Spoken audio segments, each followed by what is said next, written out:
आश्रय स्थल रहा है। और इसी अरावली पर्वतमाला में हमारे पुराने राजघराने आज भी खंडर अवस्था में हो सकते हैं या बिल्कुल नामो निशान मिट गया हो, लेकिन आज भी हम अपने पुराने राजवंशों के नाम से उन ठिकानों को ढूंढ सकते हैं। जैसे पास में ही जो जमारामगढ़ नाम से प्रचलित है, वो इतिहास में वाची नगर के नाम से प्रचलित है। और यहाँ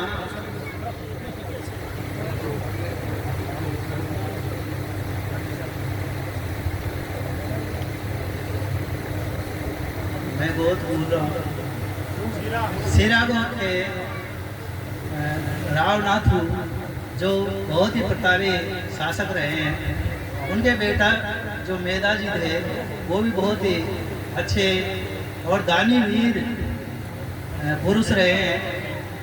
खोगंग की बात करें तो खोगंग में भी आलम सिंह जो राजा था अंतिम, वो चांदा गोत्र के थे, उनका भी इतिहास में उल्लेख मिलता है। इसी तरह अगर हम आमेर की बात करें तो वहाँ आखिरी राजा सुसावत, सूर सिंह सुसावत या उसके बेटे को माना जाता है। तो हम अगर अपने आसपास इसी क्षेत्र को देख लें तो हमारा इस धरती से कितना जुड़ाव रहा है, ये हमें साबित करने की जरूरत नहीं है। लेकिन परिस्थितियाँ देखो बदलती रहती है, और जैसे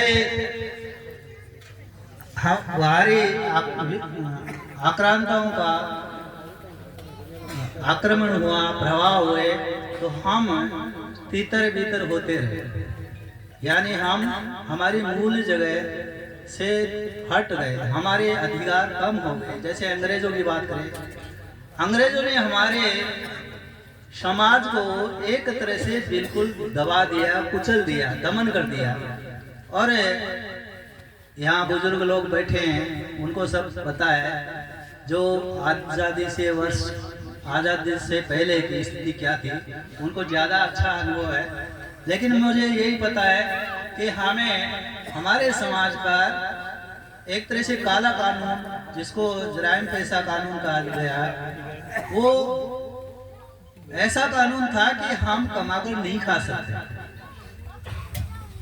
2 समय थाने में हाजिरी देना, वो आदमी कब कमा के कहाँ से कमा के खाएगा। तो ये परिस्थितियां हमारी रही।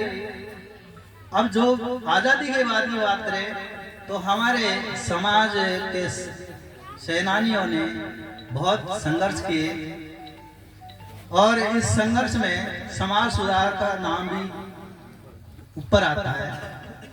हमारे समाज का जो बड़ा सम्मेलन था सबसे पहला, वो नीमका थाना में हुआ था, और उसका उद्देश्य क्या था कि हमारा जो समाज भटका हुआ है,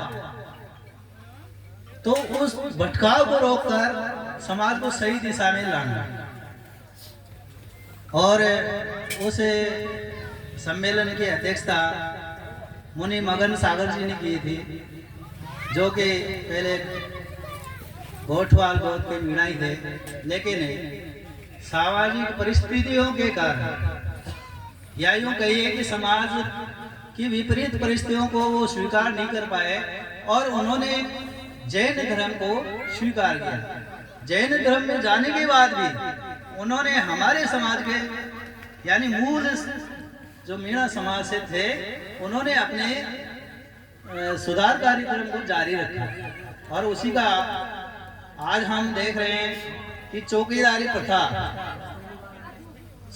जो प्रथा थी, उसमें मेड़ाओं की जिम्मेदारी होती थी, कहीं भी चोरी हो जाए तो उसकी भरपाई करे या वापस चोरी ना।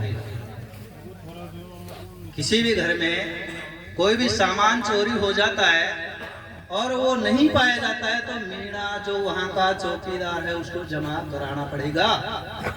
तो इन कुरीतियों को, इन बुराइयों को दूर करने का प्रयास हमारे समाज में सबसे पहले नीमका थाना समाज सम्मेलन में हुआ था, जो शायद 1944 में हुआ था। उसके बाद धीरे धीरे आज़ादी की ओर चलता हुआ समाज, लेकिन वो जो हमारा शोषण था वो कम नहीं हुआ।